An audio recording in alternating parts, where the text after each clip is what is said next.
주식시장에 레벨업이 있을 수 있습니다. 직접 투자가 23년부터 있고 또 24년 중반에는 기계적으로 쏠리는 자금, 그러니까 두 번의 퀀텀 점프가 있을 거라고 저는 생각을 하거든요.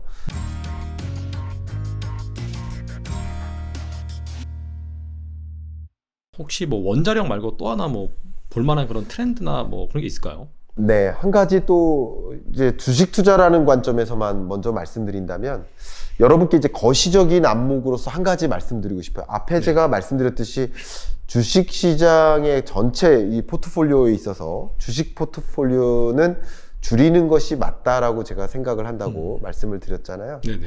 그것은 2023년 중반까지로 제가 보고 있는데 그 이유 중에 하나가 앞에 말씀드렸던 금리고요. 또 다른 하나의 이슈가 있는데 긍정적인 이벤트가 있습니다. 바로 윤석열 당선인이 적극적으로 추진할 그 하나의 이 주식시장, 이 자본시장의 선진화, 네네. 이것을 좀 보시면 좋겠는데 그 선진화가 MSCI 선진국 지수 편입입니다. 맞습니다. 네. 근데 이 선진국 지수 편입이라는 소재는 중요한 게 여야가 없어요. 그러니까 여야가 모두 동의하는 방향이고 심지어 현 정부가 문재인 정부도 MSCI 선진국 지수 편입을 위해 많은 시간 준비를 해왔습니다. 근데 두 가지 과제가 있는데 지금은 신흥국 지수에 편입되어 있는데 선진국 지수에 편입되려면 지금 MSCI 선진국 지수에 편입되어 있는 그 국가들의 자본시장의 모습과 흡사해져야 되거든요. 그렇죠. 비슷해져야 되거든요. 그래야 이제 선정이 될 수 있는 건데 그래서 두 가지 과제가 외환시장 개방이고요. 또 한 가지가 공매도 재개예요. 네네. 근데 공매도 재개는 이미 윤석열 당선인도 예견을 했듯이 당장 재개하는 것이 아니라 이 공매도 시장을 재편해서 완전히 지금은 기울어진 운동장이라고 표현할 만큼 그냥 기관 투자자들이나 외국인 투자자들이 많이 활용하는 그런 툴이기 때문에 개인 투자자들도 쉽게 활용할 수 있는 그런 구조를 만든다든가 하는 시장이 납득할 만한 수준으로 공매도 시장을 개편하는 작업이 있을 것입니다. 그렇게 함으로써 우리나라가 빠르게는 23년 중반에 이 MSCI 선진국 지수 편입의 후보국 리스트에 들어갈 수 있습니다. 네네. 그럼 후보국 리스트에 들어가는 것만으로도 시장에 상당한 기대가 되기 때문에 그 후보국 리스트에 편입되는 순간 많은 외국인 투자자들이 직접 투자를 하는 거예요, 우리나라에. 그래서 주식시장에 레벨업이 있을 수 있습니다. 또 한 가지 중요한 것은 실제 편입된 이후 빠르면 24년 중반이면 실제 편입이 있는 거예요, 후보국 리스트에서. 네네. 실제 편입이 만약에 있다 그러면 그때부터는 소위 말하는 금융상품들이 ETF와 같은 그렇죠. 이런 펀드와 같은 이런 금융상품들이 기계적으로 외국인 자금을 그 우리나라의 선진국 지수에 편입된 우리나라에 쏠리게 만들 수밖에 없어요. 그렇기 때문에 그걸 알고 직접 투자가 23년부터 있고 또 24년 중반에는 기계적으로 쏠리는 자금, 그러니까 두 번의 퀀텀 점프가 있을 거라고 저는 생각을 하거든요. 그러니까 기준금리의 고점과 MSCI 선진국 지수의 편입, 요 두 가지 소재를 같이 맞물려서 계산을 한다면 여러분 포트폴리오를 관리하시는데 상당히 여러분 주목하셔야 될 포인트라는 것을 좀 강조하고 싶습니다. 알겠습니다. 정말 교수님 말씀대로 그런 식으로 좀 편입이 됐으면 정말 좋겠네요. 우리나라 지수 같은 경우에는 뭐 다들 아시다시피 다른 선진 지수에 비해서 PER이라든지 주가수익 비율 이런 분들이 낮거든요. 약간 저평가 이슈 때문에 아무래도 좀 그런 쪽에 편입이 된다라고 한다면 그런 저평가 이슈도 어느 정도 해소되지 않을까 또 생각을 해봅니다.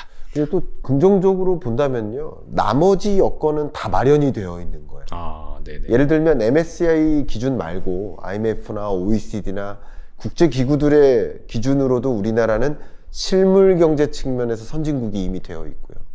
또 국제신용평가사들의 평가로도 굉장히 높은 하이 레벨로 존재하고 있고요. 그러니까 여러 가지 면에서 우리는 선진국으로서의 지위를 갖고 있는데 말 그대로 자본시장만큼은 개도국 여건에 있다라고 평가 내려지거든요. 그러니까 이 부분만 수정이 되면 충분히 가능한 조건이라고 생각하기 때문에 저는 충분히 가능한 시나리오라고 생각되고 그런 경과를 좀 많이 지켜보시면서 포트폴리오를 관리하시면 어떨까 의견을 드리고 싶습니다. 알겠습니다. 그리고 또 최근에 우리 나라 사회에 크게 얘기되는 변화 중에 하나가 바로 위드 코로나입니다. 이제 조만간 확진자가 정점을 찍고 어느 정도 안정화된다라고 한다면 실외에서 이제 마스크를 벗을 수도 있다. 이제 그런 얘기가 나오고 있거든요. 즉 본격적으로 이 엔데믹 상황으로 가는 그런 상황이 있는데 이러한 상황에서 뭐 투자자가 주목할 변화, 트렌드, 산업 뭐가 있을까요? 여러분들 한번 생각해 보세요. 코로나19의 충격, 그러니까 실물 경제를 먼저 보겠습니다. 실물 경제의 코로나19 충격, 이거는 무엇으로서 설명할 수 있을까요? 이 코로나19의 충격이 모두에게 작용된 게 아니거든요. 오히려 돈을 더 많이 버는 산업도 있고 돈을 잃은 산업도 있는데 결국 충격을 받은 산업은 대면 서비스업이었거든요. 그렇죠. 대면 서비스업에 충격하면 가장 대표적인 게 항공, 여행, 면세점업. 그 밖에 여러 유통이나 이런 대면 서비스업들, 뭐 극장이나 뭐 이런 공연 뭐. 이게 대면 서비스업의 충격이었는데 실물 경제 충격이 특히 선진국들 중심으로 다시 제자리로 돌아온다라는 이야기는 다른 말로 말씀드리면 이 대면 서비스업이 다시 제자리로 돌아온다는 뜻이에요. 나머지 산업, 비대면 서비스업이라든가 이 충격을 받지 않은 나머지 산업은 원래부터 제자리로 가고 있었고요. 이 대면 서비스업의 충격이 제자리로 돌아오면서 이 총량, 이 경제 GDP 총량이 제자리로 돌아오는 느낌이라는 거죠. 근데 재밌게도 이 주가라는 면에서도 생각을 해본다면 대면 서비스업의 충격이 먼저 왔고요. 실물 경제 충격 이전에 먼저 주가의 충격이 왔었고요. 네. 그리고 지금 실물 경제 충격이 으로부터 벗어나기 시작했는데 이미 주가는 제자리로 돌아온 흐름이죠.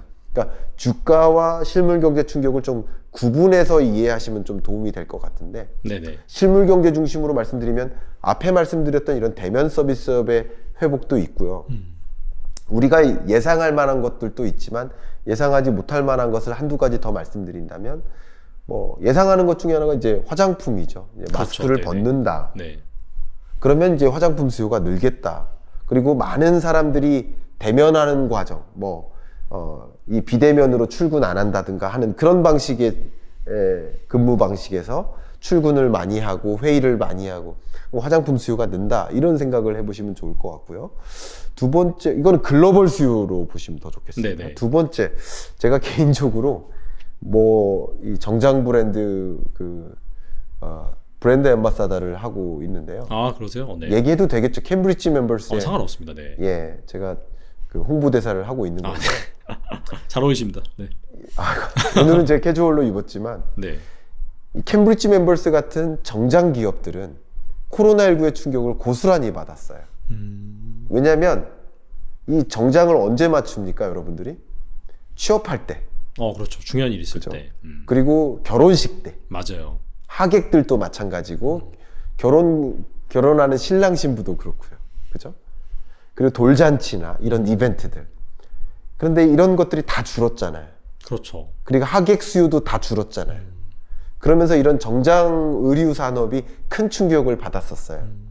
근데 이제 위드 코로나로 가는 과정에서는 정장 산업이 소위 말해서 대면 미팅이 많아지거나 대면 회의가 많아지거나 대면 이벤트들이 많아지거나 하면 자연스럽게 이런 의류 산업의 성장이 예견되거든요. 네네. 네, 그런 것들도 같이 보신다면 좀 도움이 될 것 같고요. 조만간 그 위드 코로나 이후 그런 우리나라의 경제 이런 부분에 대해서 또 전망하는 그런 서적을 출간하시잖아요. 네. 네.